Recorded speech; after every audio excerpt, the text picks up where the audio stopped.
Numbers 17.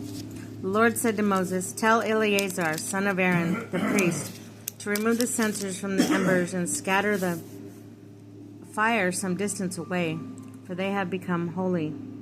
The censers of those who sinned at the cost of their lives, have them hammered into plates to cover the altar, because in being presented before the Lord they have become holy.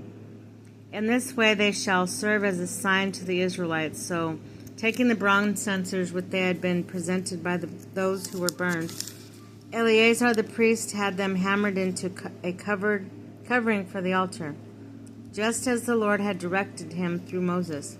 This was to be a reminder to the Israelites that no unauthorized person, no one who was not a descendant of Aaron, should draw near to the offer incense before the Lord, lest he meet the fate of Korah and his faction. The next day, the whole Israelite community grumbled against Moses and Aaron.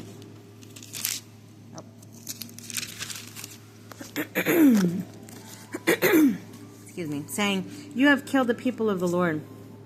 But while the community was assembling against them, Moses and Aaron turned to the tent of meeting, and a cloud now covered it, and the glory of the Lord appeared.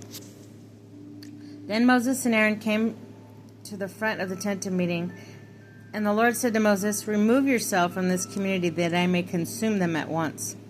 But they fell prostrate. And Moses said to Aaron, "Take your censer and put fire from the altar in it, laying incense in it, and bring it quickly to the community to make them atone for them. For the wrath has come forth from the Lord, and the plague has begun." Aaron took his censer just as Moses directed, and ran in among the assembly where the plague had already begun among the people. Then he offered the incense and made atonement for the people, while standing there between the living and the dead. And so the scourge was checked.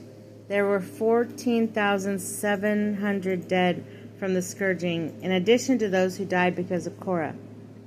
Wow. Then the scourge had been checked. Aaron returned to Moses at the entrance of the tent of meeting. Aaron's staff.